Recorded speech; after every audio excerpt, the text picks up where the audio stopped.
to get what works for us. So it's not a question of getting sick of it or not getting sick of it, but find what can work for you in your life. To some people, that religion is what makes them to be alive, in the sense that if they can make money out of you and take care of themselves, they are also alive. So you cannot be sick and tired of it. Find a way that you can do what you can do to make your life a better one.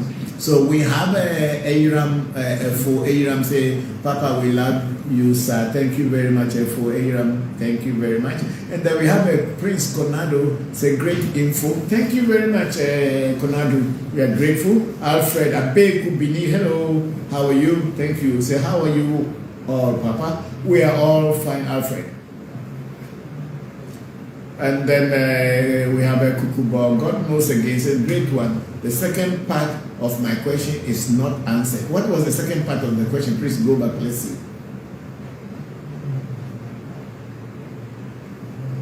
Say, Papa, will someone have to have the spirit of witchcraft and will not know how, and how will that spirit be removed if the person does not know? If you don't know, how will they remove it? And what can work for you in your life. To some people, that religion is what makes them to be alive, in the sense that you have knowledge that you have a witchcraft in you, or you are having something that is disturbing your life. Anytime you wish people evil, it's happening. Then when you know, then you can remove it. But if you don't know, how are you going to remove, how are you going to deal with something that you don't know anything about? Maunya. You cannot remove witchcraft if you don't know that you have it. I'm sorry, but that's the truth. So I think that maybe I might have answered your question now. So yes, I think still we don't have anything on. We are now back on YouTube. Okay, so those people who wanted to be on YouTube with us, now our networks and everything have been fixed by our engineer Saeed, that we can also be on YouTube. I think a lot of people might have lost so much on the YouTube, but we are now on YouTube, and those of you who are still with us on YouTube can now tune in to the YouTube channel and be able to listen and ask questions on the YouTube. Thank you very much. And do I have anybody in the Clubhouse that wanted to ask any question?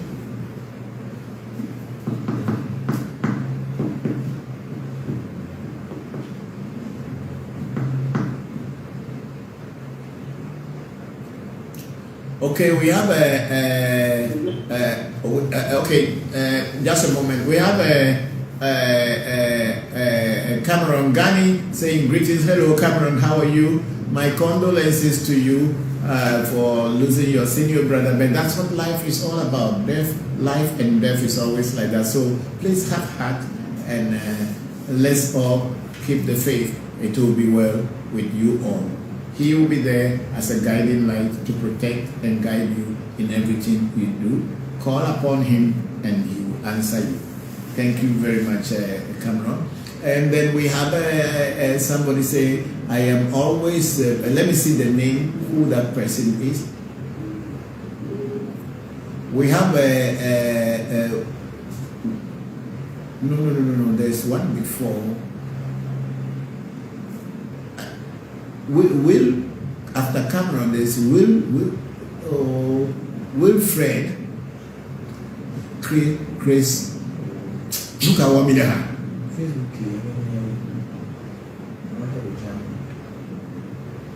This is how fast YouTube is with Brave. Notice how there's no pre-roll ads? And here's how you can see how much time you save with Brave. There's Wilfred, question and answer section. Chris, look at what very grateful that you join us with the answers that continue to open the doors for all of us. This is how fast YouTube is with Brave. Notice how there's no pre-roll ads? And here's how you can see how much time you save with Brave. There's Wilfred, question and answer section. Chris, look at what very grateful that you join us.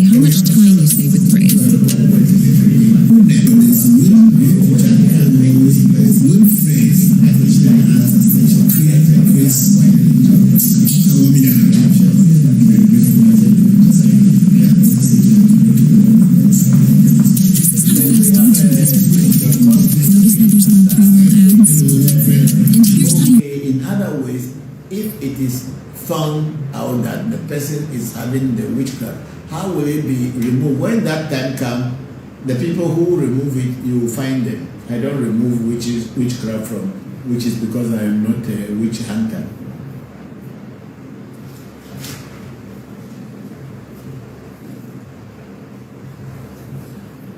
God, me, I cannot even see who is a witch.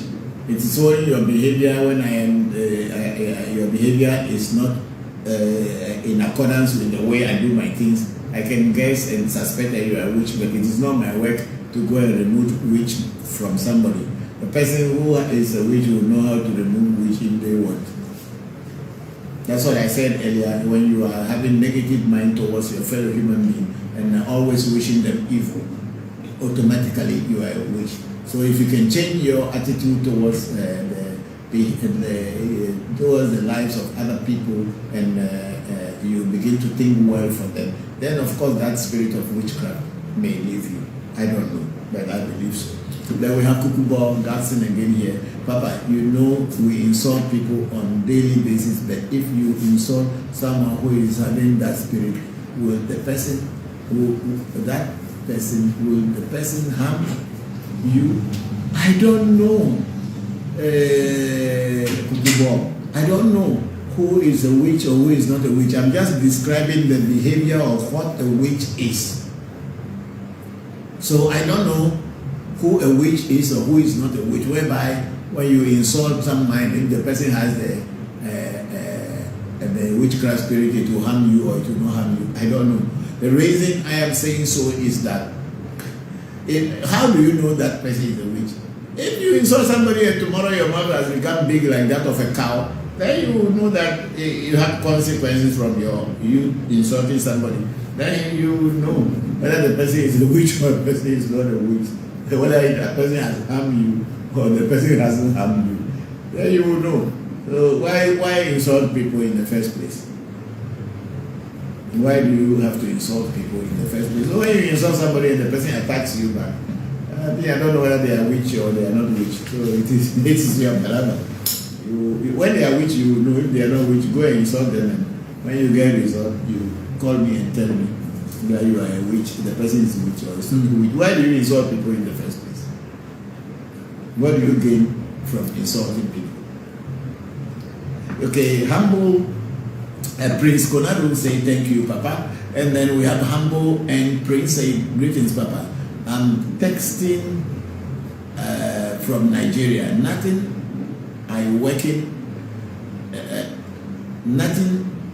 is working in my family. Please, what could be the cause? I don't know.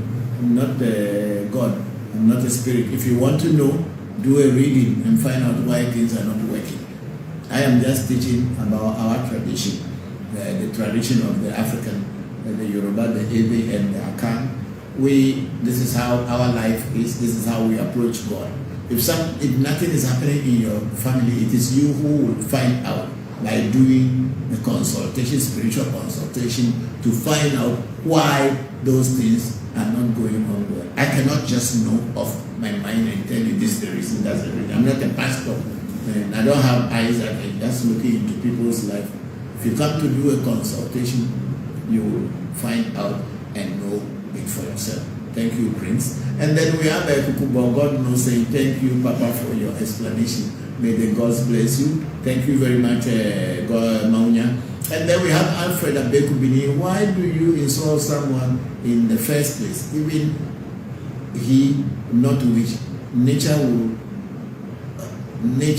will judge you. Yes, Alfred, I believe in what you are saying. Because what's the use of insulting people in the first place? What do you gain by insulting people? So you are afraid that maybe you insult someone and the person is a witch. Why do you have to insult the person in the first place? So I am with you, Alfred Abekubini. Thank you very much for that.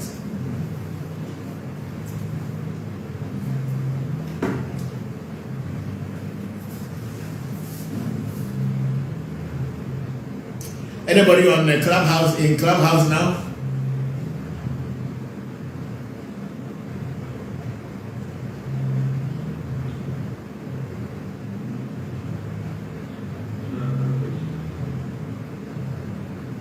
If you have questions, you can go ahead and raise your hand. I think Senna is studying, he's a little bit busy, so please, Lamin is taking his place, so please, if anybody have any question to ask, please ask. Lamin is in deputizing for Senna, please. Go ahead. And he is moderating on behalf of Senna.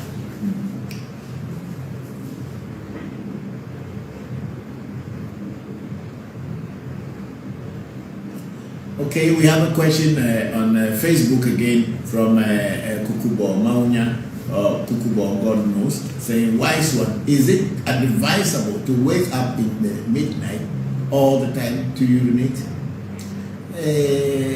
Kukubo, if you are feeling urine, whether it's midnight or in the morning or in the afternoon, won't you urinate, or you want to urinate inside your bed?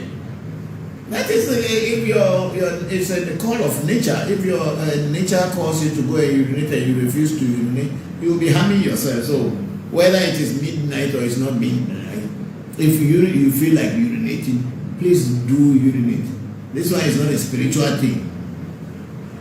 It's your body if your body wants to eat food, it gets hungry. If your body wants to throw away the food that you are eating, you feel like going to the toilet. And if your body wants to throw away the water and the liquid and the juices that you have drunk, you feel like peeing. And sometimes when you walk, it comes through your pulse or your skin. So this is not spiritual matter to know whether to urinate at night or not to urinate at night. It's not everything that is spiritual. Let's use logic and reasoning to understand certain things.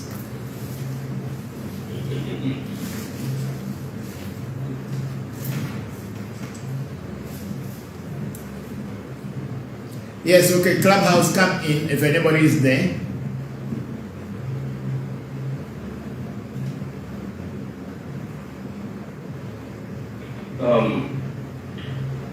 I have a question. Now that I heard the 12 midnight urination, which I find myself oh my God. My question would be, because I've always heard this since I was a child with my parents, that something happens at midnight spiritually, that when you pray, the energy down, you have more contact with the energy. Is that so? Okay, I'll break that down for everybody to understand. The reason why we pray at night or in the midnight or early morning is that at that time of the day and in the location in which you are, a whole lot of the human minds that are very active are at rest. We should all understand that the mind is a pot of energy that is generating waves and vibrations. And all kinds of minds are interrelating and interwoven, or I don't know how whether that's the correct English, they are weaving into each other people's waves. That's why when you see somebody, you don't even know. If you're working, they're working synergistically. They're working synergistically in harmony. Right. So everybody's mind is trying to grab whatever their problem is or whatever they are. And during the daytime, there's a whole lot of minds working in a particular location. So the mental waves are always crisscrossing each other. That's why sometimes, if you notice, those of you who really take care of themselves, you may be thinking about someone and all of a sudden the person calls you. The person was thinking about calling you, so that person's mental waves have reached you, and then that's why it comes into your mind and you thought about the person before you realize the person calls you. So the mind is like a wave or like an ocean flowing, and then it flows to other minds and everything that we are living in. So when during the daytime that all these minds are crisscrossing each other and all this, when you do spiritual things, sometimes it takes time for it to materialize, or it takes time for you to be able to break through all these mental waves to get to what you wanted to do. But then at dawn, when minds are sleeping and people are resting, but you are awake and you are doing your work, there is a possibility that you can achieve success easily or easier than when you do certain works at daytime. This is the only thing, that's why night prayer and night meditation, night rituals are done in order to be able to achieve great success. I think that's all that it is. I don't know anything more than that. Then of course, there are certain spirits and some rituals are only done at that time, but I think it's also for that purpose that the ritual should be able to have effect, a strong, effective results. That's why we are doing this midnight thing. That's my take on that question from. Yes, go on, Baba. Yes. I've always heard 12 midnight. I've always heard 12 midnight. I've always heard 1 o'clock. And also, as soon as you wake up without uttering a word, without washing your mouth, it's always good to pray. The first words that come out of your mouth. I also heard that when you pray with fasting, without eating, consuming any food, the prayers are answered much faster. Something along those lines. Yes, you are very right. Say like wake up without talking to anybody, then you talk to your gods or your spirit or your inner self is the best thing to do. Because at that time, the reason why that is no human words that come into your mind or into your brain in order to make you angry. So that when you speak with purity. But when you start talking with people, you don't know who will make you angry or who will not make you angry. Something that you will hear that will disturb you. And then when you are sending your mental waves into the psychic plane, it may be disturbed. This is why when you talk early morning to your inner self, your spirits, or whatever you are dealing with, without speaking to human beings, that time your brain is very fresh from relaxation, and it is able to send the information into the psychic plane. And when you are doing fasting, if you choose to do fasting, you are denying the physical body its what do you call it, happiness, which is food and drink. So when you deny the physical body its happiness or what word, comfortability or its comfort, the spirit it become more active within you. Your inner self become more active. So then now when you are praying, your inner self is able to achieve results or go to the extent of where you are sending it to. But when you eat, even if you can notice when you eat too much, all of a sudden you begin to feel sleepy, you feel tired and all this thing. But when you don't eat for some time, maybe during the beginning of the fasting, you will feel tired. But after 1 or 2 days of fasting, the body gets used to it, the food is not coming on time. And then the spirit within you begin to be active and begin to take that energy and start to give you the energy, so you will not be feeling tired, you will not be feeling that hungry anymore. Because the body now accepts that food is not coming. So when you work at that time with that kind of fasting, then of course your inner self is able to answer quickly, or is able to go to the reach the goal that you sent it. Don't forget that when we pray, we are praying to ourselves. Because nobody else is listening to you, it's your inner self that is listening to you. So when you are able to activate it properly, it should be able to give you answers or give you results.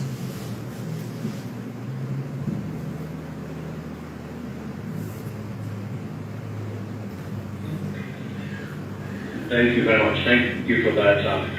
Remind us, because I've realized that all of the answers are within, but we need to be constantly reminded. And once we communicate it, the words materialize, and we become aware of what we're saying. We listen to ourselves. Right. So when we ask questions, usually it's a reminder. Good. That's what I think. Thank you. That's true. Thank you very much, Baba Christopher. Thank you, Baba Ifadara. I'm very grateful. And then we have a question up there from Fela Sade Diop. Question. I had a dream of snakes giving birth to my stomach. I had a dream of snakes giving birth on my stomach. And in a dream, snake come to me and not to attack, but to be with me like a heaven shelter. What does this mean? Okay, Felas Shade Diop. I believe very strongly that it may be some energy that is introducing itself to you. I don't know, I'm not very sure, but it is possible that within your family there had been something to do with snakes, or the goddess of the snake goddess, or something similar, which might be there for a very long time. It could be centuries.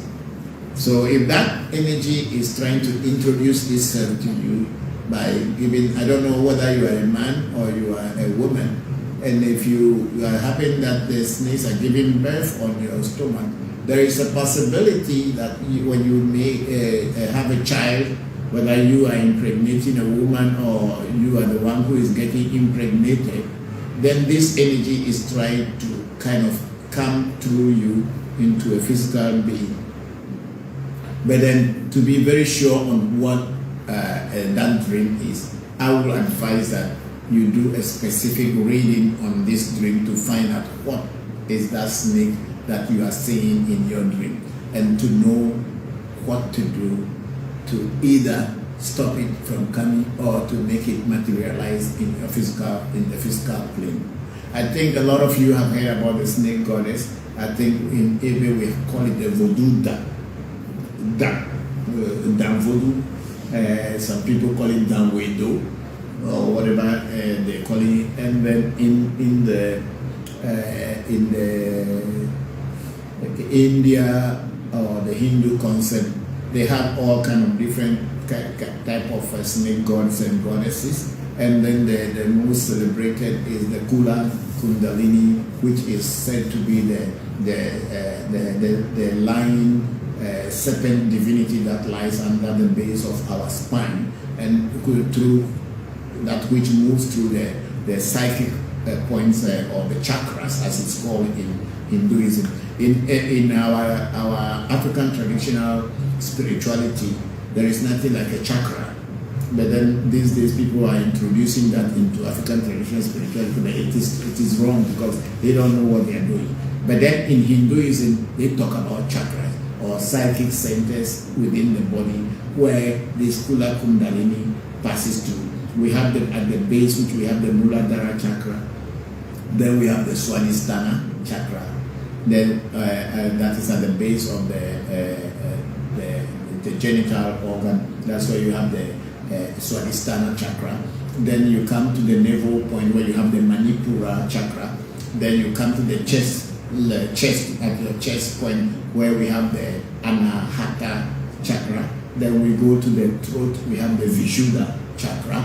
Then we come to the where people call the third eye, or the Trikuti, or the Agya chakra. A lot of people make mistake by calling it Ajna chakra. It's not called Ajna. In Sanskrit, it's called Agya chakra. And then we have the Sahasrara chakra and the form tunnel. This thing. So it is the snake goddess, or the sleeping divinity, which is in the form of snake, called Kula Kundalini, is supposed to move through all these chakras until you get to the Sahasrara chakra. That is mostly in theory. Practically, physically, I have not met anybody who was able to move that, but then the stories around it are many.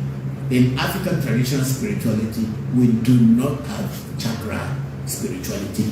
We deal with nature, herbs, and the things we see. And the snake goddess also is a form of snake. That's why we call it Vodu, the snake. Vodu that means a snake in Ewe and for language. So The Vodu means spirit, so the spirit of snake. So this Fola Shade, okay, you are a woman. Fola Shade, that name you should not Fela, it's Fola Shade, you are a woman. So maybe it has to do something that wants to materialize in your life. So I'll advise you that you should do a reading on it and find out where that energy is coming from. And since you say it's coming to you and it's not like coming to harm you, but gives you peace and assurance, then that might be a good thing that wants to appear in your life. Whichever way, it may not necessarily be that you will give birth to a child or whatever, but that entity or that energy is trying to show itself to you. So do a reading to confirm and know what to do. Thank you very much, Fola Shade. Move the cursor up, and because there was something up there I didn't see a little bit. Okay, that's Fola Shade's question. Then we have a Kukubo, God knows again. Papa, if I see strange, correct it, I can't see it. Okay, Papa, if I see strange things in the night outside, what should I do? The question is coming out of the room. Oh, I don't know what you should do, honestly. Because since spirituality is a practical thing, you must learn it before you do. You don't just hear people saying it, then you start to do. If you are having certain strange things in your life and you are not understanding, I would advise you to approach spiritualists who you physically approach them and then to find out. Because if I tell you that if the strange thing in your listen, go and shout at it and it will run away. And if you go there and you shout at the thing, if it is real, and the thing also shout back at you, your ears will burst. So it will be advisable. Anything spiritual, try to consult somebody who can teach you what to do. But if you just hear and listen to people, do this, do that. That's why I don't teach certain things, because these things are practical things. And if you want to know it, try to have a physical, personal consultation with your spiritual teacher. And then that your spiritual teacher will also do a reading or a spiritual consultation to be able to know what it is. You can't just say things in the air without knowing exactly what they are, just because somebody far away is having a problem. Those things could even be rats and some animals that are making that noise or doing something, and then you would think that it's spirit. Spirits are not just everything, and everything is not spirit. So you must find out from a spiritual teacher, practically and physically, to know what exactly you are dealing with. Then you will be advised on what to do. Don't just listen to anything that people just say and start acting. You may fall into danger. Thank you very much, Maunya. Then let's go to the next question of Maunya again. Papa, take it easy. Sometimes it depends on the framing of the question. Okay, no, I'm just being very straightforward and being honest the way I will answer, and whether you frame it this way, I answer that way. Depending on how the question comes, that's the way I answer. And then again, Kukubo, God knows, I ask because people sleep with pregnant women knowingly and unknowingly. What is wrong with sleeping with pregnant woman? Supposing your wife is pregnant, won't you sleep with her anymore just because she's pregnant? So there's nothing wrong with sleeping with a pregnant woman if it's your wife or is someone who is carrying your baby, or maybe the pregnant woman may not even have a father of the pregnancy and she needs help to help the child to survive, and you may be providing money and all this, and if she thinks that you are taking care of her and she wants to sleep with you, what is wrong with that? So sleeping with a pregnant woman is not a sin, it is not a crime, so long as it is not done under duress of pressure by forcing the woman to like rape or whatever. If it is a mutual consent between the two people, I think there's nothing wrong with that. Okay, so we go on to Alasan Haruna. I say greetings, Family, thank you, Haruna. How are you? Thank you very, very much for joining us. Then Folasha said, I am a woman, and thank you so much for answering my question. Folasha, thank you very much for asking the question. We all learning. Then we have Prince Konadu here again. Papa, please, can Afa predict the direction? No, go down. Say, can Afa predict the direction financial markets, special stocks, and forex? I don't know. I have never used Afa to predict forex or special stocks. I believe very strongly that the forex and the stock market and financial markets also have their own way to do things. Why do you want to find easy ways to things? Otherwise, if Afa can predict special stocks, I'm sure all the people who are Babalawos and Bokors would have been very rich people by now. So I don't know, but I've never thought about it, and I don't think I want to ask Afa to predict lotto number or to predict any forex thing. That's not the way I do my spirituality. This makes these markets are predictable if you know what the big banks are doing or want to do, but they hide that from the public. So can Afa tell us what the big bank plan to do? I don't know. Prince Konadu, I don't use my Afa to be getting money from bank or to get money from the stock market. I use Afa to help people who are having fiscal challenges with their life.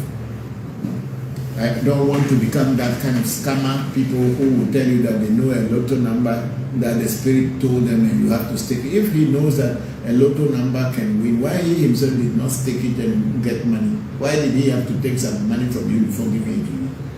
He himself will just go and use that money to stake it for himself and then he become rich. That's not the kind of spirituality I practice at my African Magic Temple. I'm very sorry. Let's go up. Then we have our big sister Oluchi also. Okay, snake goddess always appear in my dreams not to harm me. So Papa did a reading for me and we gave her what she asked for. So yes, Papa is right and all is great after all peace and love. Papa, and thank you again for all the great work. Thank you very much, big sister Oluchi. Also, okay, thank you very much. We're very grateful. Yeah. So now let's go to Clubhouse again. For last Sunday, I think if you read what Big Sister Oluchi was saying, is she had some dreams of a snake, got a snake coming in her dream and all these things. So we did a reading and they told us where the snake was coming from and what the snake was. And then she did the necessary rituals, and that's what it's saying, that things have changed and things become better for her. So if you still want to know what that dream is about, the best is to do a reading with a competent spiritualist or a Babalawo or Bokor or whoever knows how to read properly, and then it will be revealed to you what exactly it is, and when you follow the necessary direction and regulations and things to do, you will know and get the benefit of what you are seeing in your dream. Yes, I think someone wanted to ask a question on Clubhouse, in Clubhouse, yes. Yes. I wanted to ask two questions. I hear a lot about something called the Aquarian Day. You know, I heard a lot of people saying it and even thinking they are very effective on it. So I wanted to know what your perspective on that. And then number two, with the wars going on in various places in Africa, do you think there's anything that from a spiritual perspective that other Africans can do? God? Or if there's a spiritual angle to a lot of these wars which are going on, you know, those are the questions I'll take to ask. Okay, I will start with the second question, which is the wars that are going on in Africa, if there's any spiritual connotation or whatever.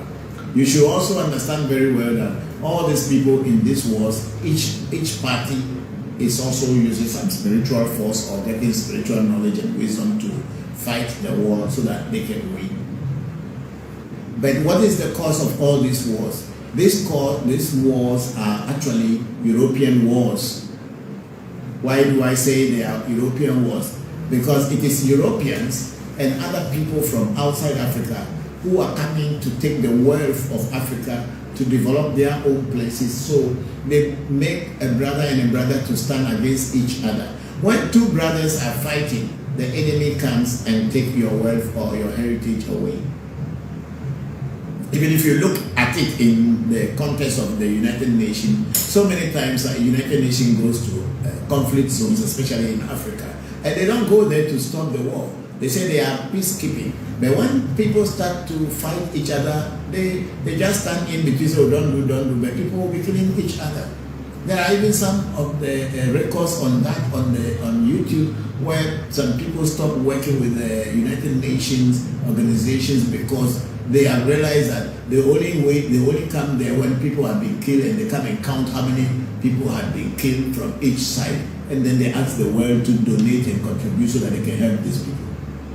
These are political questions. I'm not here as a politician, but I'm just talking about things that I have seen and things that I have read and heard. Most of the wars in Africa are caused by Europeans. Not only in Africa, in any part of the world. These wars are caused by people who have interest in that land for one reason or another, which I sitting here cannot know. So there are wars that are going on every day in Africa or other parts of the world for the interest of certain group of people who have some interest in that. And it is up to our people to decide whether to continue fighting or become friends with one another and then solve their own problem. Okay, so that is about the spiritual war. And your first question was what? Nuku, can you go back to your first question? Yes, about the Aquarian. Okay. There are a lot of people talking about it. Okay, a lot of people talk about so many different ages, Aquarian age and that age. But the truth about it is that we are living here now. We are in this present age. Whether the one we are living now is Aquarian or the one that had passed before is Aquarian or is not Aquarian. The reality of life is that you are hungry, you are thirsty, you go to toilet, you urinate, you wear clothes, you look after your children, or you look after people who you are responsible for. What is the Aquarian age has to do with your life today? Are you going to go back into the Aquarian age to be able to learn your spirituality? Is there anybody coming from that Aquarian age who is going to teach you a spirituality that will work for you? A lot of people like to believe that living in the past is what makes them great. If you were a king in your past life and today you are a servant, it is today that we know you. We didn't know you when you were king. Take this very seriously. So, what can you do for yourself in your this age or in this appearance on the world when you are a servant? What can you do for yourself and do for other people so that you can progress and move forward? But if you are dwelling in your past life that, oh, I was a king in my past life, who know you or who has ever seen you being a king? It's only somebody who is doing a reading who told you, oh, you know, you were a princess. Are you a princess or prince today? Look at your present and current situation and work on it spiritually as well as physically. That's why when people begin to talk about Kemet, yoga, Kemet this, Kemet that, I don't really want to talk very much about that. We are talking about right now, the black man as a being has been suffering in this life, has been discriminated, has been killed, has been destroyed. What can you do now to get above these things? What can you do now to change that situation? Whether you are thinking about Aquarian age or whatever, will you go back to Aquarian age to be able to change anything there? Or will you take anything from the Aquarian age to bring it here?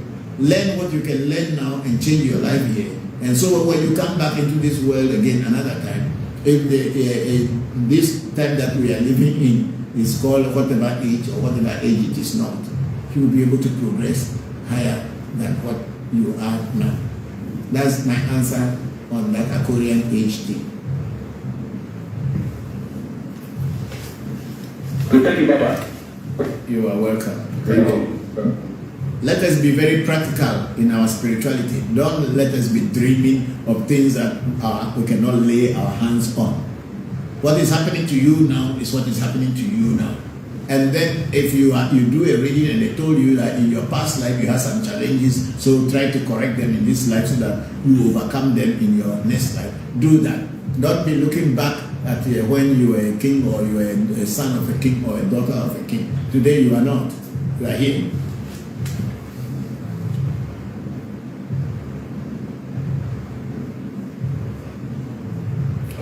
Baba. Yes. Baba. Yeah, I have a question pertaining to your experiences, because I've briefly read in Revolution page, and I've also heard you talking about like a few minutes ago about the chakra. So it tells me, since your children are half, two of your children have Japanese, that you have been exposed to many other ways of understanding spirituality. How has your exposure to other spiritual systems and other cultures helped you in understanding your native indigenous spiritual system? Okay, may I know who is speaking? Is this in Baba Ifadara? This is, Baba Ifadara, yes. Okay. Ability across the cultures has made me to understand that God or spirit does not remain in only one place and doesn't come from only one place. And then it is not only one human race that has the power to God, or the one human race that has all the superiority over other races, and they are the only ones that God has chosen to represent Him. That's one. So I'll give an example, like in the Quran, they will tell you that Allah Ahu Akbar, means Allah is the greatest. And Allah is the word the Muslim or the Arabic world calls God. And if you are not calling God in the name of Allah, that means you are not calling God at all. You are calling something that they can refer to as a devil or genie or whatever, just because you did not call it in their language. But that same Allah in Hinduism may be termed as Brahma. And then in Japanese, it will be called Kami-sama.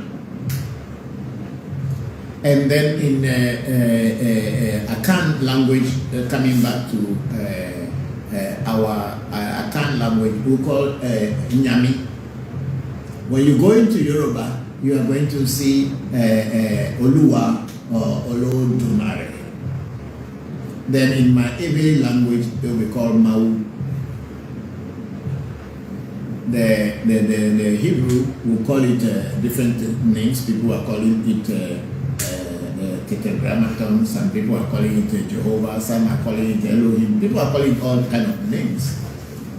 So my study across spiritual cultures along the way taught me to understand that God is not only in one particular culture, that God transcends all cultures and God transcends all races.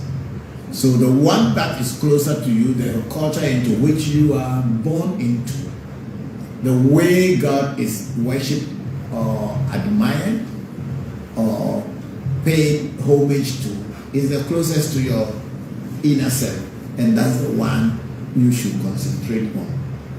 Because like me being an Ewe, if I should go into another culture, like going to the Hinduism that I had practiced, I have to now translate the Hindu names from their Sanskrit words to my local language to be able to understand it properly.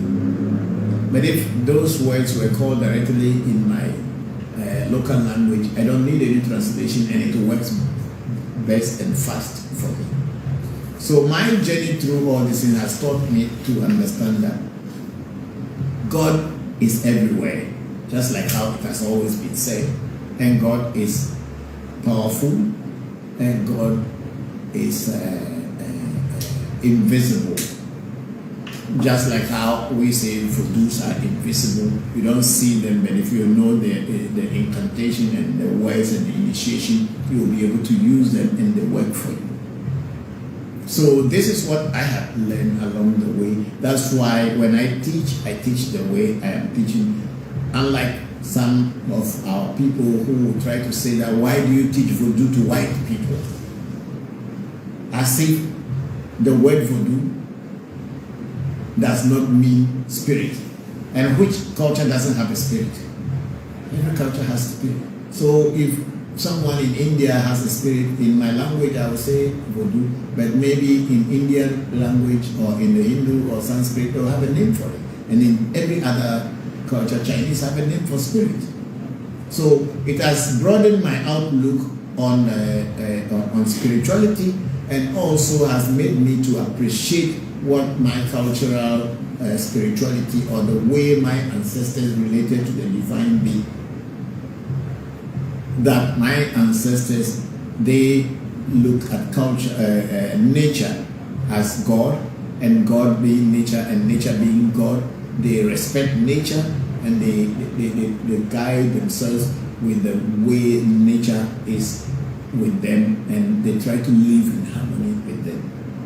So when I teach from this base of understanding that God is everything, and that God is not a human being that sits somewhere in the sky and supervising what bad things we are doing here and waiting for us to come there for him to punish us.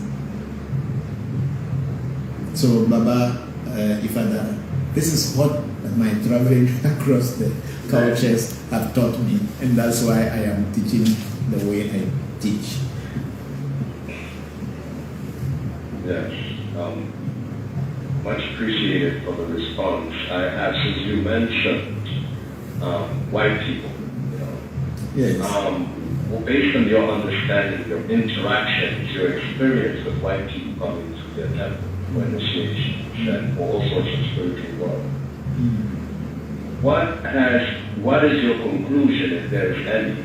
What has caused them, and also the Arabs who have actually attacked Africa for 1400 years plus, what has caused these people or them to be less, negative in the way I refer to them, to do what they have done, to not only the Africans, but to all the ethnicities, non-white ethnicities that have had their own spiritual way of dealing with life, that they've come in and disrupted everything. What has caused them to do so much harm and scatter us into pieces, whether we are in the continent or in the African diaspora, or in Japan, or in the Negritos in the Philippines, all these groups that have been terribly affected by European, Euro-Asiatic, or Euro-Arab hegemony over us? Yes, I would say that the Arabs, what made them to come to Africa? They came because they want to conquer and rule over and get the people to work for them, and possibly take some goods from the continent and make their own lives comfortable. I believe very strongly that you know the story of Mansa Musa, who was one of the kings of the Song. Yes, who was one of the wealthiest kings of the Songhai Empire and the Ghana Empire, Marijata. All these people were just as you and me. They had all the power to be able to stop certain this thing. But probably the Arabs were more than them. And they came in their thousands and then defeated them. And when you are defeated, your gods become devils, while the victors, their gods become God. So now the people who become victorious will impose their gods on you because you have been defeated in a war or in a battle, and you have no choice choice than to live with those people. And over hundreds of years, your generation and your children and all these things, your culture, everything will change to the people who became victorious in that war. And then a time comes, they don't need to ask you to come to their country anymore. They don't need to tie you up in a chain or in leashes to take you there. You start to go there by yourself because you believe that that's where God is. So the African was too open, and probably the African was afraid of God because our everything is so much around God and nature that we accept people who say that, oh, we are also godly people. And then our people believed that they were coming in peace, not knowing they were having daggers behind them just to steal. And also for this other people or cultures that have interacted with Africa and took advantage of Africa, could be because of greed.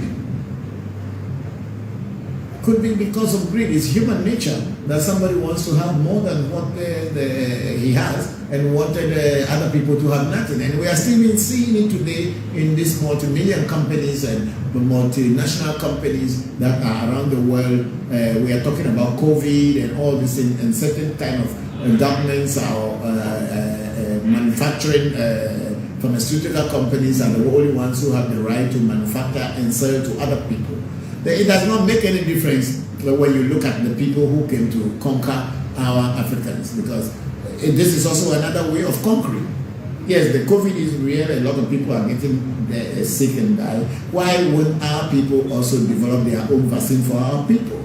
But now they say, no, you can't develop your own vaccine. You must follow what has been given to you. And then now the governments are greedy people. Our leaders are greedy people. They team up and then they buy into that.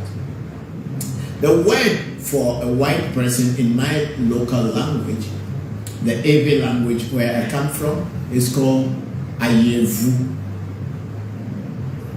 Aye in my language means cunningness, to be cunning. And Avu means dog. So Ewe Vodu means dog. Dog, as in whoa, whoa, whoa. Oh, wow, that's a powerful description of the white person. That is how our people, in my language, that's how the white man is called. Ewe Vodu means a cunning dog who pretends to be your friend, but before you know, it bites you. So our people initially thought that they were friends. So they opened their doors to them, and before they knew, they realized that they were enemies. But then it was already too late. So our people gave that name to the white man, Ewe Vodu. So, Baba, Yes.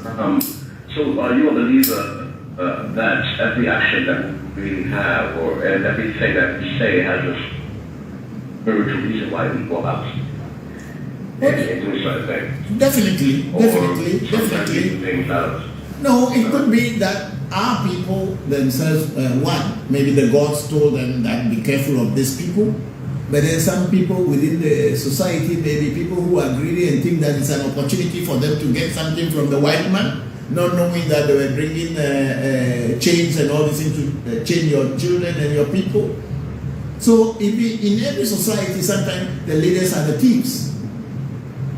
I'm very sorry to say that most of the people who form political parties and politicians and all this thing, most of them are very greedy people and thieves. They come to you and promise that we'll build heaven for you, and they cannot even deliver hell.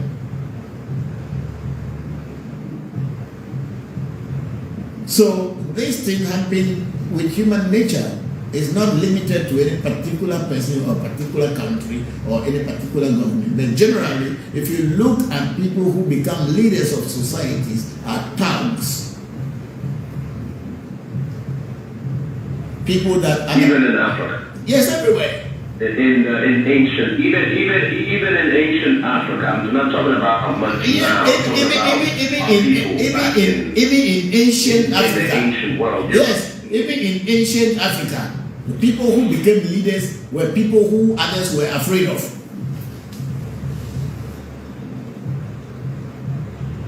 Even in ancient Africa, people who became leaders, kings, were people who everybody was afraid of. And then because of fear, people begin to give them respect. And then they become the lords over the people and make the rules, and they themselves will not follow the rules. But if you go against the rules, they will kill you, so to set an example for other people to be afraid. It's in Europe, among the European countries. Look at the Queen's generation, the Queen Victoria, and all these people who sent pirates to go and steal and bring back and support the kingdom. Who are they? When Saddam Hussein said it, they got angry with him, they killed him.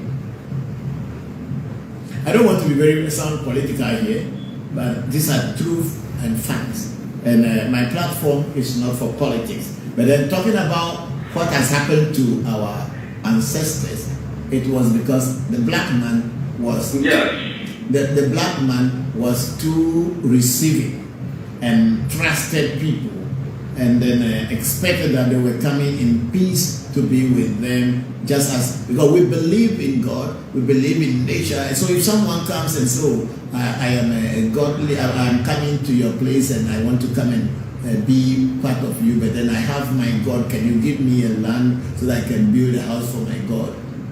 Our people know God is God, and it can come from anywhere. God is one in everywhere.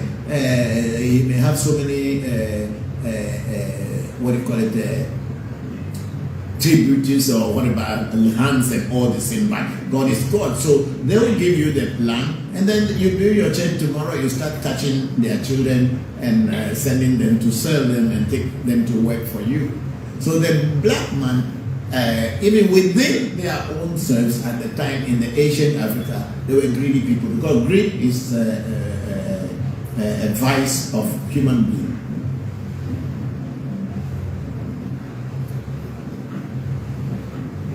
That's why you see that. Well, my question, because I'm trying to understand. Yeah, go ahead. Sorry. Go ahead. Yes, I'm trying to connect the spiritual component with the African experience. Just as we are in a spiritual, group, and Vodu specifically, I think it seems to me that based on all the investigations both African scholars and some Europeans who understand, who see the truth, that go against the system of control as well, that what has happened to the African has been very long, the denigration and the destruction has been very long lasting. I don't know about what happened pre-documented history, but I'm talking about what we know. It's been 3,000 years of invasion, starting with the Greeks, then with the Romans, and then the Turks, and then the Arabs, and all these other people also. And look where we're at, 3,000 years later, almost 3,000, and we are still in a very deplorable, because I must say we are in a deplorable state. We are, definitely we are. Mentally, physically, and spiritually. Yes, because even though in the old Africa or in the ancient Africa, there were spiritualists and people who were guiding people, but not all the people in the society were on their side. And then also, probably among these spiritual people, there were also people who were still greedy. Even as in today, we still have greedy spiritualists. And then this, as I said earlier, thugs and bad people in society become the leaders. And if you are not bad and you become a leader, they will eliminate you. Just like it is now. If you want to be a righteous person, even the people who you put in your court to be helping you are the people who will eliminate you and take over. Because they are greedy, they are envious of your position, and they think that they have the power to take you out so that they can be. So it is not only in today. If you go even back to ancient Egypt, there were people who were bad people. And sometimes they use magic and tricks to fool the people, and the people begin to be afraid of them, and they rule. That's been in all societies. Look at Japan, feudal Japan, where the shogun and the samurai were ruling and killing people, and everybody is afraid of them. That's why Japanese society is a very submissive society. But the good thing about the Japanese is that they did not allow the outside forces to come and dominate them. Unlike the African, who opened their doors thinking and believing these people were friends, because Africa as a continent was not really united as one. There were very different nations and kingdoms, and within themselves there were always wars, even tribal wars and national wars within them. So they were not under one complete ruler whereby they could stand strongly against their enemies. All this has played part. Even if you are a spiritualist, when the forces of nature and other people are against you, your spiritual force may not be able to save everybody. You may be able to save yourself and few people, but other people who do not follow in your path may not be safe. So it was the leniency, and also may I say in a very bad feeling that maybe the stupidity of our people had allowed others to take advantage of us. The Arabs were doing it, and then later the Europeans came in, and yet still we were not much clever in any way to stop them. And after 3,000 plus years, we have now bought into the cultures of other people who came to take advantage of us, and then we believe that their culture is superior to our culture. That's why we are either Christians or Muslims in Africa and in the diaspora. Somebody thinks that if you are a Muslim, then you are going to see God, and somebody thinks that when you are a Christian, you are going to see God. Which God are you going to see? Muslim God, or you are going to see Christian God? If you are a Muslim, you can marry more than 5 wives. That is fine with your God. And if you are a Christian, if you marry more than 1 wife, then your God is going to get angry. So which God is God?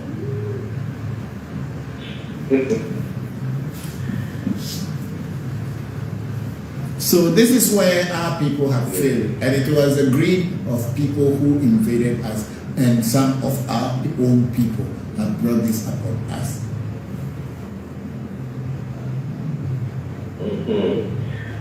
But do you think, I'm sorry I'm asking that. No, it's okay, we are learning. Do you think that it is ancestrally and spiritually?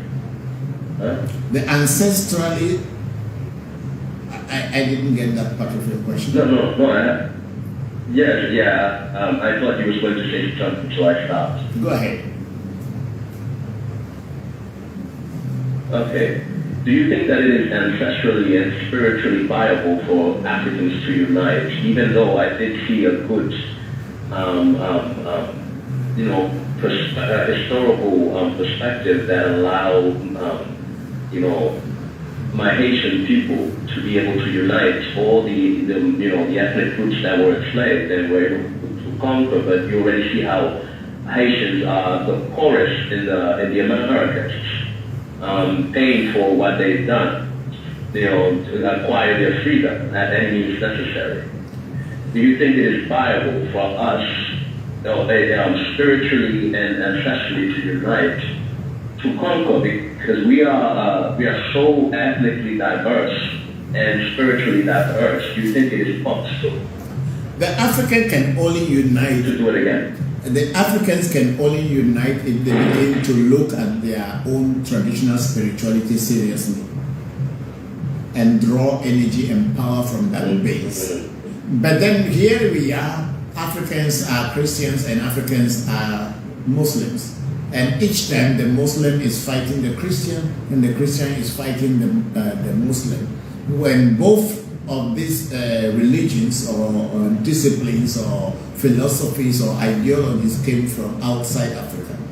And now Africans are divided, and each one is believing that the ideology that was brought to them from different parts of the world, one is superior to the other. So the African, it is good for the African to unite, but I doubt it. It can never happen in the sense that the African is against themselves. And then talking about the Haitian, they are punishing the Haitian because they took power from the French or the European, and that's why they have denied Haiti everything. Africa can stand on its own after some time if they decide to unite and cut off Europe. Initially, they will suffer because European countries and the Western world in general buys products from Africa, try to change it, and then sell it back to Africa. But if Africa decides to cut itself from the Europeans, yes, initially they will suffer because there will be no market to buy. But the population of Africa is big enough to trade among themselves and make gains. But since Africa is not united, somebody look at themselves that I am a French African, I am an English African, I am a Spanish African, I'm a Portuguese African. That is the African themselves. So I don't want to deal with the English African. I don't want to deal with the French African. I don't want to deal with the Portuguese African. That's within ourselves. And of course, the European powers and the Western countries will be behind the leaders of this country, telling them that, hey, don't deal with these people, because they fear for themselves. And they know that the Africa is very mentally weak when it comes to food and drink and women. So they're going to use this thing to threaten you and tell you, oh, if you join these people, we will not be able to give you food, we will not be able to give you the kind of comfort you'll be happy. So people will stand against each other. And this is exactly what France and other European countries are doing within the continent. So, and our leaders are so like puppets. They stand there in favor of the Europeans against their own people, so long as they can share whatever the European will make out of us and keep it in Europe or any part of the world for them to go and when people run after them, they can go and hide and enjoy. They are okay. They are taxing their people, they are doing all kinds of things to their people in order to save something for their own selves. They don't care about the people. So Africa cannot unite. So individually, we can elevate ourselves spiritually, materially, and mentally. And that's the fight that we should all struggle to do. It should not be a group thing. That's why I always say that spirituality is not a group thing. It's an individual thing. If you are awakened and you know, you can awaken the next person near you. If the person is ready, you also wake up. And then slowly, maybe in some years to come, our people will begin to realize that, oh, we can be our own. And then they will be. The Chinese did not give too much a fuck to the Western world when they were against them. They developed internally. And now China is a superpower. The Indians were colonized by the European forces or British and all this thing. But after some time, they realized that no, this cannot continue. India started developing from internally, and then now they are a global power too.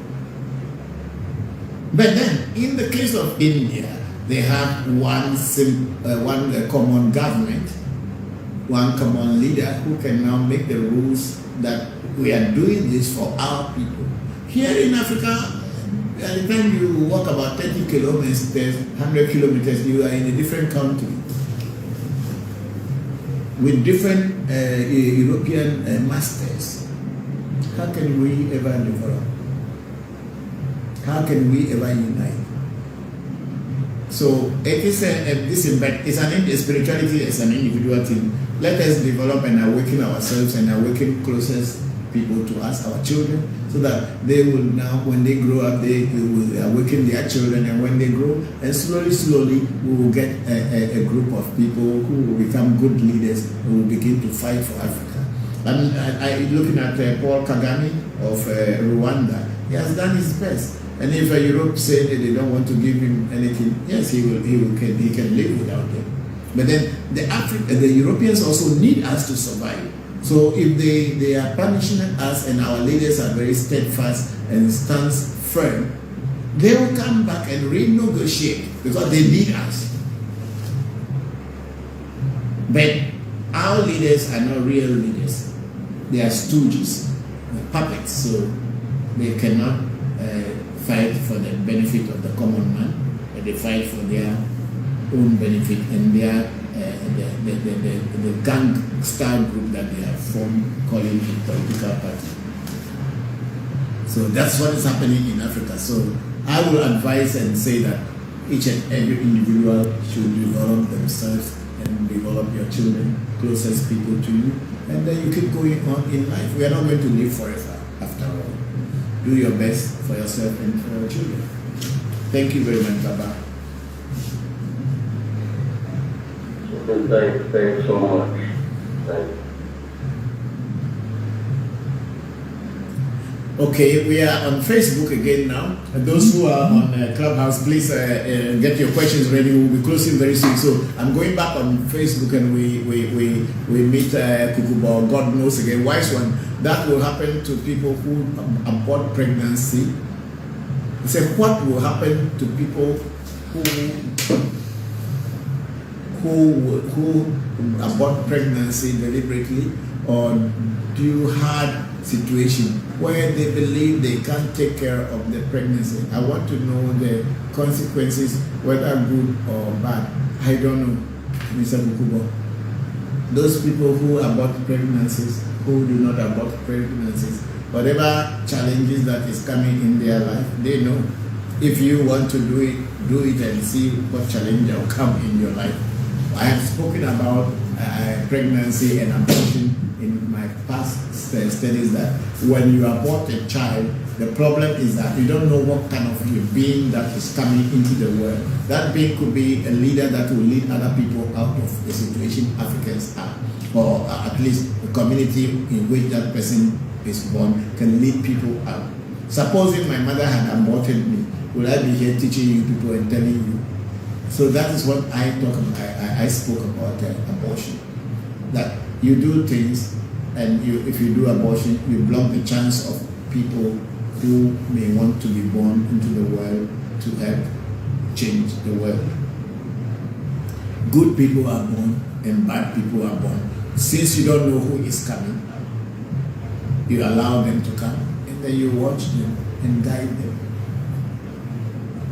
And what I learned is when you abort children, sometimes these very children will block your chances of progressing towards a comfortable life. So I advise people to avoid it. And those who did, we have rituals in Ewe culture that try to nullify what you did by punishing you in a way on behalf of the children that had been killed. So, Kukubo, that's my take on that abortion too. And then we have our sister Oluchi also. Okay, yes, I call it divided and conquer, Papa. Yes, that's exactly what has been happening to us, divided and conquer. And they have done it so perfectly that we are even against each other today. I think Kukubo, God knows, is again talking about the pregnancy. The spiritual implications are that your doors will not be properly open for you, and things will be hard for you in life, but you may not know that those things that you did is what is causing the problem. And then we have Charlotte Forte panel here. Hi, teacher. If that is true, that we should adopt the God closest to us, what should we who go up, you missed that. Yes. What should we who are born in US do, which traditionally, God, we adopt Africa. Anything African is you, whether you are born in the diaspora or you are, so long as you are an African, long as you are a black man, you should know that your roots are from Africa. I think Bob Marley sang it in one of the reggae songs. As long as you are a black man, you are an African. So you have to adopt and, if possible, trace some of your roots. But eventually, when you keep learning from African traditional spirituality, you will begin to see the trace where you should be and where you should belong. So those born in the diaspora is not an excuse that because they were born in the diaspora, they should not try to get back to their African roots. Christianity is what we were all born into, but we have had this, and the DNA of your ancestors are still running in you back from Africa. So the truth about it is that you can always trace your roots in spirituality and get yourself spiritually well potent or potently satisfying for yourself and for people who depend on you. So let me see who asked that question at the top. And that was coming from Charlotte Forte Panel. Thank you very much, Charlotte, for the question. And then we have Jenna Renee Henderson here. Hello, Papa. I have been listening to all you have said. The Facebook is moving the thing. I can't see it. I've been listening to all you have said. I have a concern about the environment, the Amazon forest being exploited and burned down, the oceans and clean water sources being polluted. What can spirituality do to invoke nature spirits to battle against the wicked, against the wicked? No, don't go that far because I won't be able to. Well, the wicked people willfully doing these destructive things against Mother Nature. Okay, I'll take it from there. Now this, what can you do? The people are the government. Governments know. They say that's why some people die. You can get rich and you can make money out of it, but nature will deal with you individually, as it will deal with me individually. So if somebody is stealing or killing or animals or cutting down trees, and the man becomes rich, and then after some time is sitting in a wheelchair and cannot even enjoy his wealth, nature has dealt with the person. He may not do it on a grand scale, but he will do it according to the mind of the person who is going wrong, and they will punish you accordingly. Nature does not forgive, and each and every person will pay for the actions that we have taken. So, Jenna, nature is punishing people, but we are not seeing it all.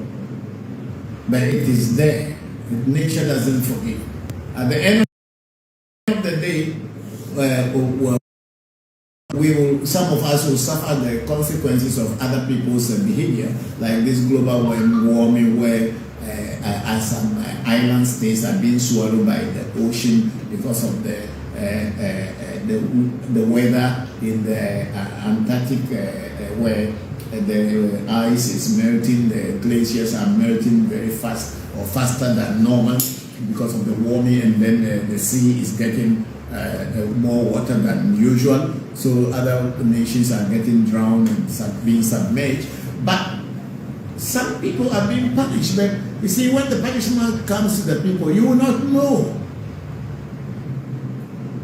So we only have one planet that sustains life.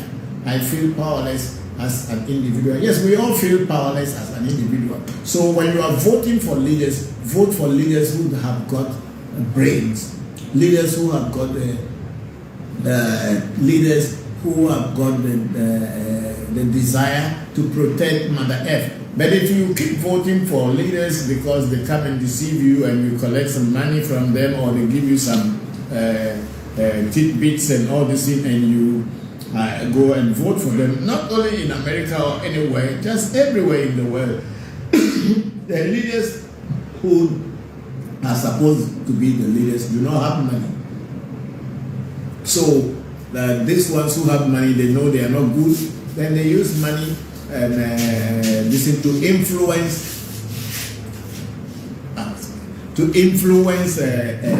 the elections. Sometimes they put their family members to be there, and they even call their close associates to change the results to their favor. We should vote out all bad leaders, because your thumb or your vote is your power, and if people don't use that power to vote out bad leaders, they will always be there and cause harm to the planet.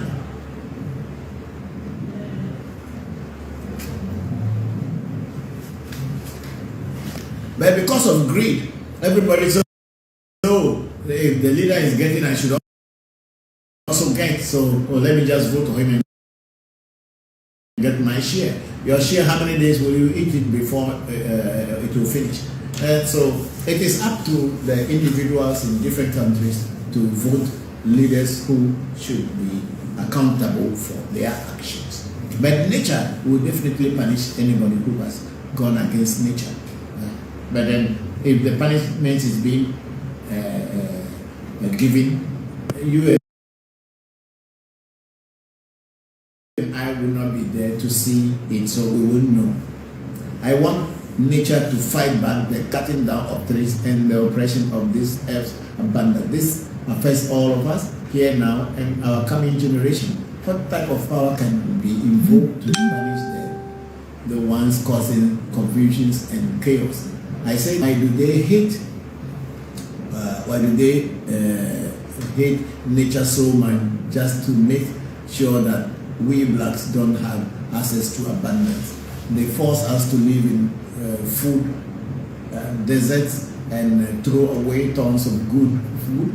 These wasteful acts must be punished and brought to order. What spirit we need to defeat them? Nature is a spirit on its own. Jenna, nature has been fighting. Don't you see tsunamis, and don't you see hurricanes and all kind of what do they call them, typhoons and all these things? Nature is fighting back. We created problem and the nature fights us back. So there's nothing, no spirit we are going to invoke to come and fight anybody. But then the problem is that we all sit down and see these people doing what they are doing without voting them out, without voting bad leaders out. So we are all kind of collectively culpable of doing harm to nature. Maybe you would think that, okay, if you vote your favorite leader into power, and if your favorite leader gives the power to people to go and dig fossil fuel and all these things, you don't look at it that you are contributing to the destruction of nature. But your vote that you gave and another person gave vote is what put that leader there to take that decision. So collectively, you are all culpable. We are all guilty. That's why I was saying that vote leaders that you think that can help change this situation into power. And if they are not doing well, vote them out. Vote them out. At least when in our lifetime, we should keep doing that and advise people to vote people who are not in favor of protecting our environment, the planet, and all this thing. Nature is already revenging every day through hurricanes and typhoons and earthquakes and everything. So that one, nature is like that. That's the way it will come. It's not any particular spirit that will come. Nature by itself is a force. It's a spirit on its own, and it's working. But then we collectively are all guilty. Even though you are not holding the chainsaw to cut down the tree, if you vote for a bad leader that will sign documents that will let people cut down parts of the forest, you are equally guilty. Thank you very much, Jenna, Anderson, for that question. Okay, let's see who is under again. Then we have Victor K. Abuchukwu. Is there anything like Ewe Vodu? Yes, there are Ewe Vodus. People have them, that they use them against Ewe, so that in the sense that when Ewe attacks anybody that it is known, then that Vodu will rescue the person from the grips of the Ewe. So we have Ewe Vodu. Yes, sometimes they call them Ewe Vodu. So There are Victor. There are Vodus like that. Then we have Van Perry here. Hello, Van. How are you? Thank you for joining us. Hello, Papa. Earlier this month, a Japanese princess decided to leave the royal family and get married to a common man. Yes, yes, I know her. The most interesting aspect of this is that she had to go to her ancestral deity shrine and explain her decision to her ancestors. Yeah, the Japanese, they believe in their ancestors, so everything is based on ancestors. Even recently, I think last week on the 13th of this very month, my wife and my son Pele and some of the family members in Japan went to their ancestral grave to move their ancestors, their grave and the spirits from the old shrine to a new graveyard. So the Japanese, they don't play with their ancestors at all. Will it be helpful for Africans to see that in modern country like Japan, they still stay close to their ancestors and deities?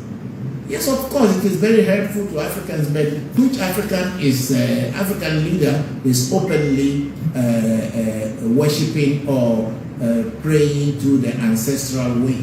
None. All of them are depending on the handout from European countries and Arab countries. So they will either protect Islam and protect Christianity than to protect their own. So the leaders are the ones who, maybe Japanese leaders, protect their country and they know their ancestral heritage is all that they have. And our leaders are either Christians or Muslims, especially in Africa. Here, we don't have any leader who is not a Christian or Muslim. So which one is going to stand in for African deities? And then even to talk about their ancestors in this, because they only use this ancestral secret and power to get to power and be able to take advantage of people. And we have bad politicians who are there. We also have good politicians. So our people do not swear on deities.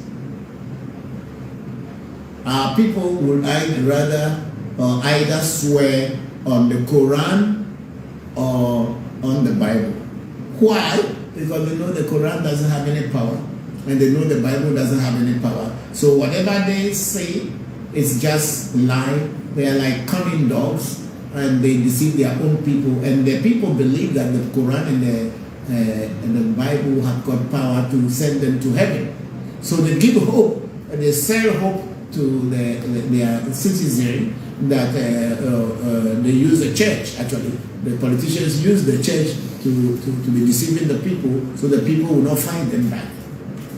That they should go to heaven and have fun. There's going to be heaven. When you go, you will enjoy yourself. So everybody, African and black people, believe that when they go to heaven, all the suffering that they have been suffering here will be over. If the white man knows the way to heaven, why should he teach you?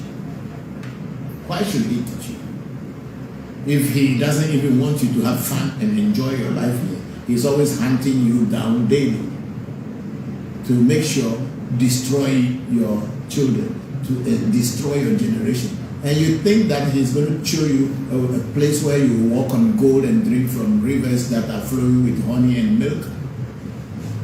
It's a deceit. But then we have our leaders who are bad leaders. So vote the bad leaders out.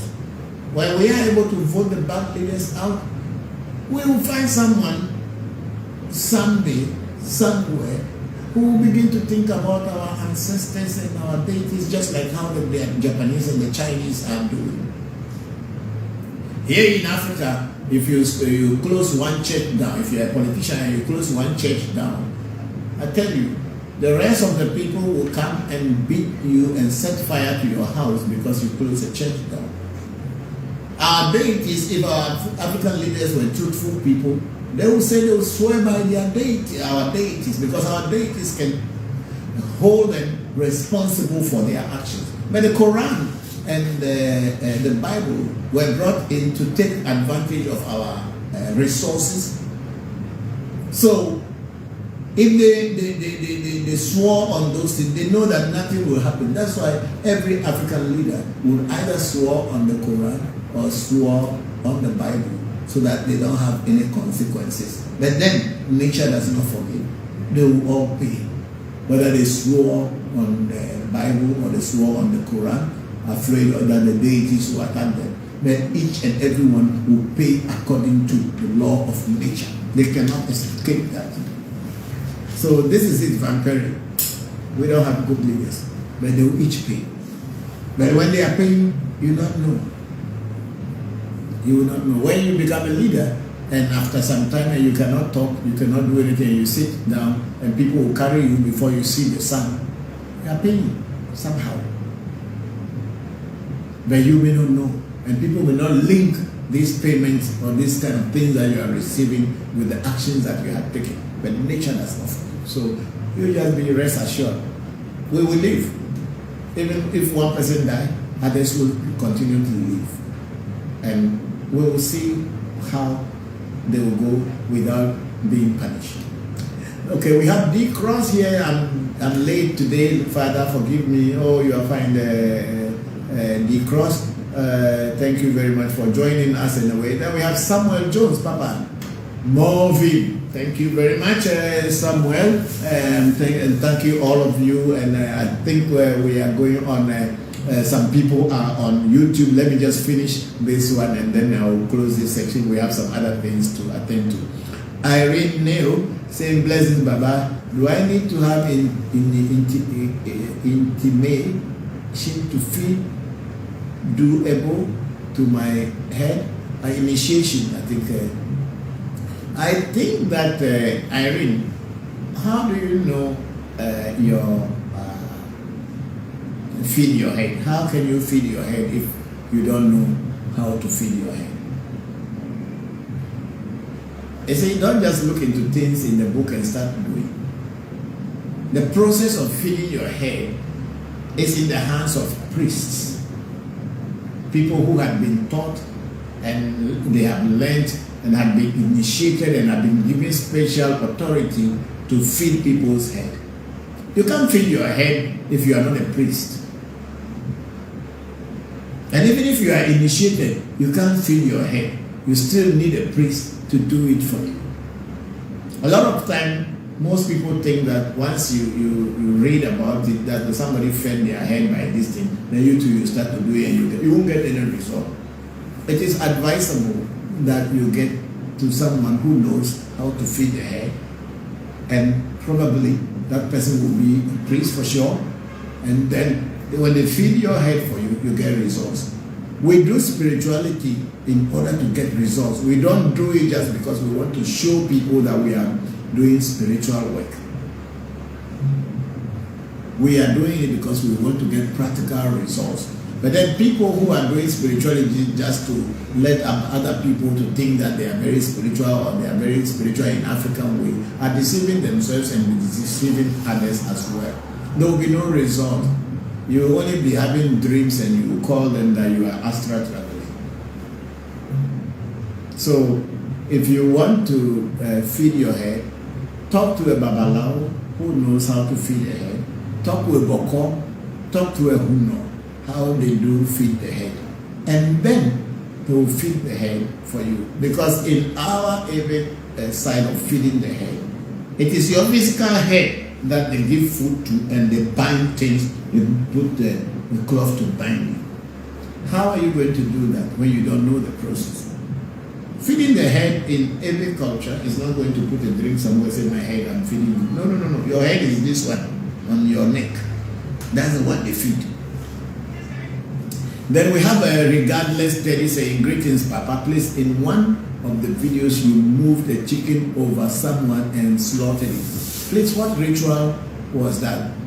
That is a cleansing ritual. And if you go to the Facebook or go to YouTube and look at the way the Jewish do their own, they call it Yom Kippur. See how they use the chicken to go over their head before killing it. It is the same that the Africans do long before the Jews, because at least the Africans had been around, because we knew that the Jews or the Hebrews at one time were in Africa. So we had always been around, and then their nation actually developed from there before moving back to where they call home today.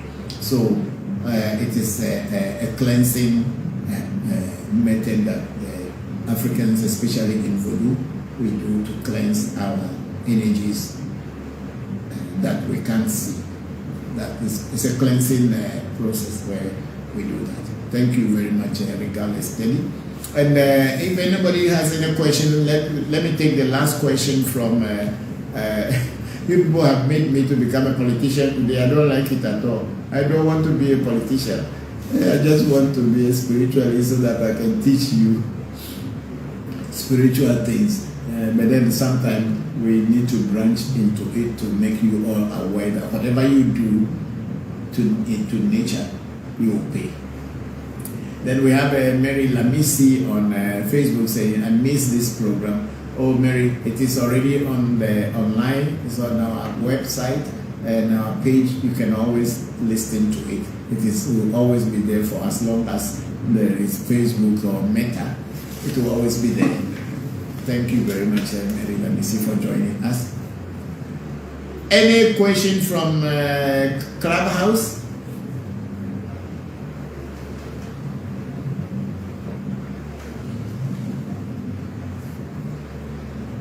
Clubhouse over here. Does anyone have any closing questions?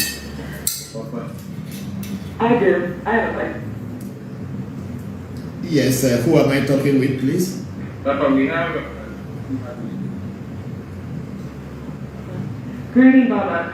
Hello. I had a quick question. My cousin is we wanted to know that if a person is practicing Haitian do, are they welcome to also practice voodoo in, in Benin, Togo, Ghana, because, or is it considered mixing medicine? Not that mixing medicine is bad, but there are proper protocols. Thank you. May I know who is speaking, please? Who is, what's the name? Yes, Tisha. Tisha, okay. The Haitian voodoo came from West African voodoo. So it is not like Haitian voodoo or African voodoo. Voodoo is voodoo. It came from West Africa because during the transatlantic trade, some of our people who were brought from the West Africa, the Togo, Benin, and Ghana, who were sent into the new land, America, or to the islands, ended up trying to reactivate and rejuvenate their tradition. And that's how voodoo came to Haiti and into the Caribbean and any other part. From the beginning till this time, it has always been called voodoo, and voodoo is an Ewe word, and it's a for an Ewe word. So there is nothing like a Haitian voodoo, or there is nothing like a African voodoo. The only difference in the two is that the Haitian voodoo has got a lot of mixture, because you have the Bantus, you have the Congo, you have all the other people, and then you have the Arawaks from the native people who also were practicing their own type of voodoo, and now it has been mixed up. But then it is still called voodoo. So that's the only difference. And the voodoo, as I always said, is the worshipping or paying homage to ancestors and spirits of nature, or in simply being in harmony with nature. So there is nothing like a Haitian voodoo or this. It's just like you are learning a language that you have forgotten, and then somebody comes and call you and told you that, oh, this word is called like this in our language. Maybe the language that he was speaking from is not Ewe. So that word will kind of find its way into the Ewe, and people start to use it because they don't know the language. So that's the only problem with Haitian voodoo and West African Ewe and for voodoo. Like I used to say the word hunga, that's the way the word is pronounced. But then because of the French influence on Haiti, people are calling it Ouga, which is not the way. There's nothing Ouga in voodoo, because the word starts with H, but then in French they eliminate the H when it starts a word, That's why instead of saying Hunga, people start called Uga. There's nothing called Uga in Ewe Vodu, but then you find it in HM Vodu because of the adulteration of language that is mixed with other people's language. So you can easily and successfully and comfortably practice the Voodoo of West Africa alongside whatever you have been practicing in Haiti. The only thing is that you need to listen and then pick the words, the origin of the words and what they mean. Then you are in safe water. So there is nothing like Haitian Voodoo or West African Voodoo. The Haitian one, the only difference is the, what do you call it, the language that has been adulterated and mixed with other different languages. Ewe is Ewe and foreign language is foreign language. Out of it, there is nothing else than that. So, teacher, you are comfortably and free to practice any kind of Voodoo, or it does not matter. Voodoo is Voodoo, whether it is practiced by the Red Indians or Native Indians or people from the Solomon Island. Voodoo is Voodoo. It's spiritual practice of our people trying to live in harmony with nature. Thank you very much. Thank you so much, John. You're welcome, teacher. Okay, we have go down small. I think 2 people are up there on the screen. The screen is about to shut down. We have the screen in 19 minutes to shut down. Then we have Oluchi Osuoke, our big sister. Not really, Papa. It was great to talk about politics. Good to speak about it. At times to teach us also. Not all the time, but it was a great topic. Thank you, Papa, with peace and life. Thank you very much, big sister. I'm very grateful. You know, I am not a politician. I don't want to be a politician. That's why I was saying so, because once people begin to hear the truth, sometimes they try to destroy you so that others cannot hear. That's why I try as much as possible to avoid politics in my teachings. But then, as you said, sometimes we need to know, we need to cross over to that, to open the eyes of people to see what is happening to us as human beings, and especially as black people on this face of life. So we have Jenna again there. Jenna Henderson say, we thank God for your AMU and AMT family. We thank you for giving us your time well past 3 hours for us to study and digest the wisdom freely offered to those that are serious. May God's full power and protection surround you and all those that share in our place. I need to see the remaining that share in our black heritage. Be blessed. Thank you very much, Jenna. I'm very, very grateful to you. Thank you. May the ancestors continue to bless you all. Then we have Ajete Ajay live from Amsterdam. Papa, hello, Ajete. How are you? Thank you very much for joining us. Yes, the teachings are online, and all of you can continue to watch and listen to what we have taught today, being the today is 21st. Is today the 21st or 20th? 21st. Today being the 21st of November 2021. It will be there, so people can go back to what I have spoken here today, and you will learn from it. Thank you all very much. Do we have anything from Clubhouse?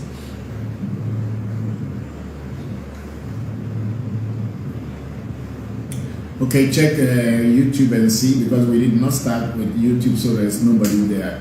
So much apart from Irene and one person, Irene Neo, and then regardless Teddy. They were only people who came on YouTube because of the time that we started this. So now I'm going to pour libation, and after the libation, I'm going to close the section. Thank you very much, everybody who has been part of today's teachings. It's been a very interesting one, and I wasn't expecting questions. Thank you, Father. Thank you, Shamba. I wasn't expecting questions to cross over to politics, but then indeed came, and it did come, and we were able to address it. So please, spirituality is an individual thing. If you are able to live well close to nature and understand what nature is, you can now teach your children or teach people who are closer to you so that they can also understand and love nature.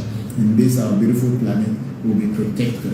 And then make sure you don't vote bad leaders who are only here to do the bidding of your colonial masters. Any question from Clubhouse?